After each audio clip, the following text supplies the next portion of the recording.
Hey, my name is Nick Molina, and today I'm going to show how to create and initialize your own Sparetire ISO.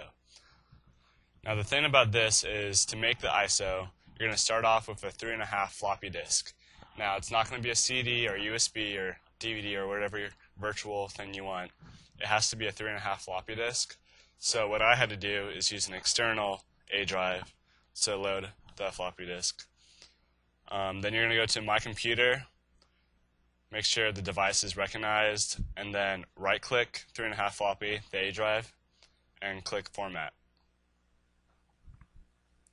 Once you've done that, you have to make sure the capacity is right, the file system is fat, the allocation unit size is set to default, and then the volume label, you can name it whatever you want. I'm going to label it personally new disk.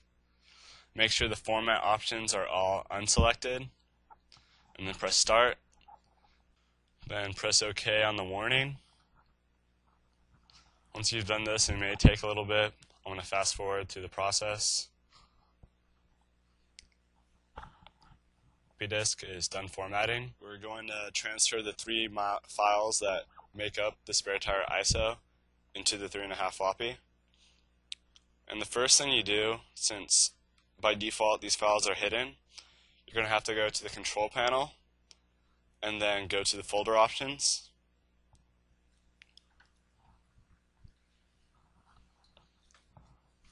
Click on the View tab.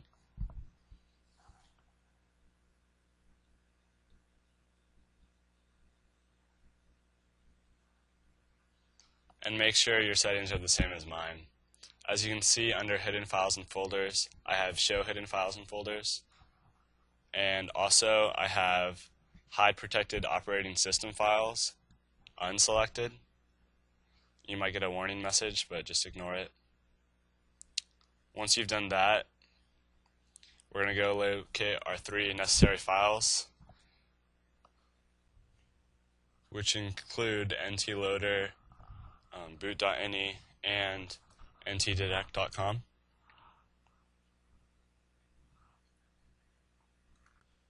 As you can see now, we're transferring over those three files into the 3.5 floppy disk.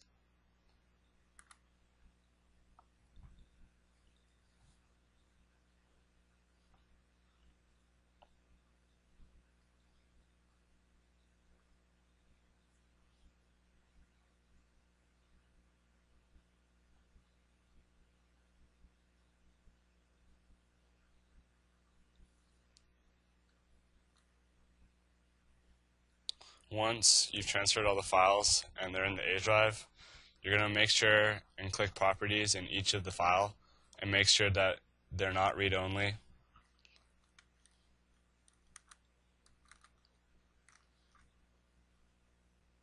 Once you're done that, you're ready to make the ISO.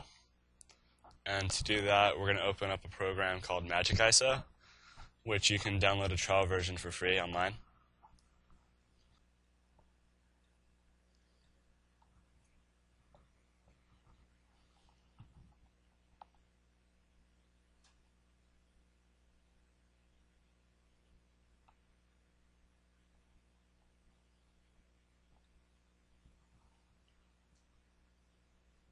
So open up the program, then you're going to go to Tools, and then Make Boot Image from Floppy Disk.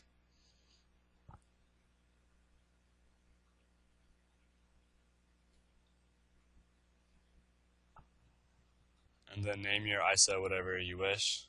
I'm going to put ISO Repair. And then this process should take about like 10 minutes, maybe even a little bit more, depending on the computer. So I'm going to fast forward through it. Once it finishes, you're going to go to File, New, and then Bootable CD DVD Image. Once there, you're going to go to the From Bootable Image File option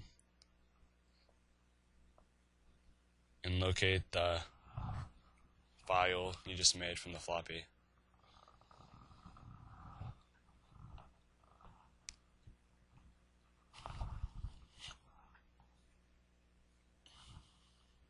If you go to New again,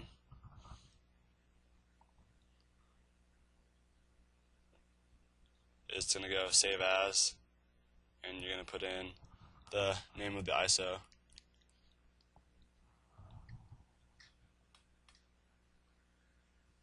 Whatever you really want it to be.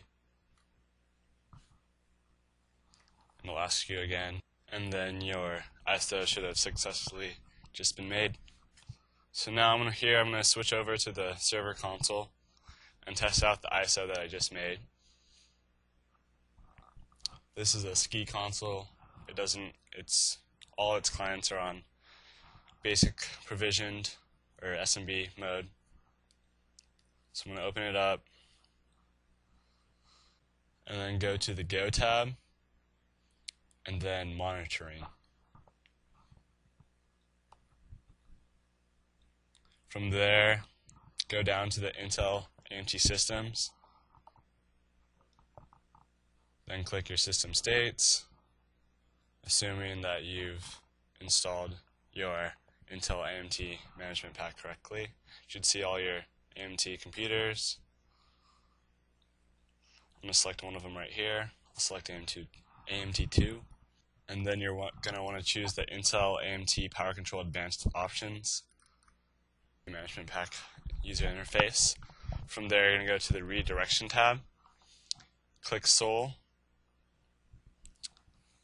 press apply. I'm going to show you a client of mine, AMT2, with a boot error with NT loader missing.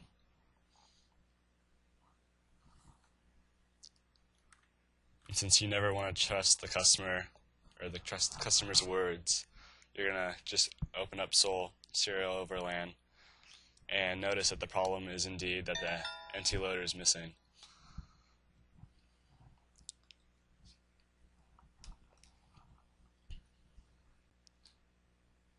Once that's confirmed, you're going to go to IDER, click IDER. In the IDER image, you're going to select the Sparetire ISO,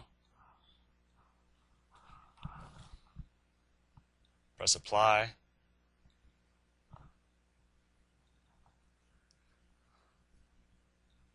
Keep in mind as well that the Sparetire ISO is shown there only because I placed it in the correct folder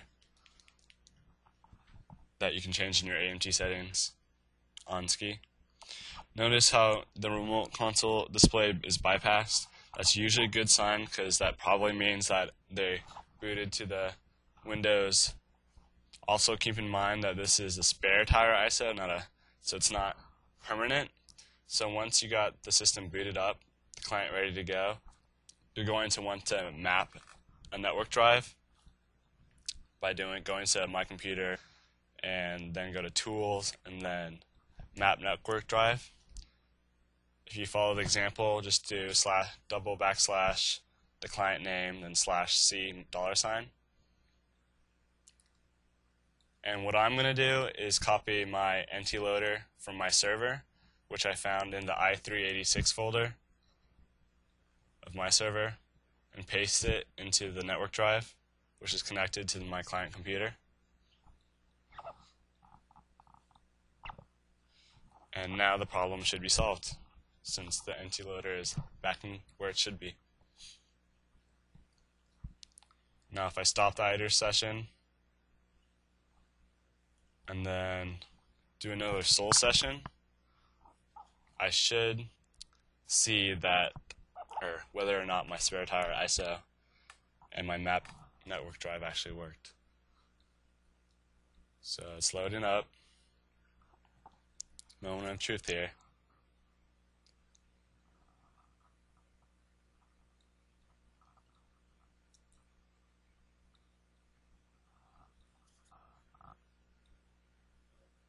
And Viola, there you go. There's the remote console display being bypassed. So there you have it. That's the Sparetire ISO, how to make it, how to use it, how to get it working to fix your client's problems.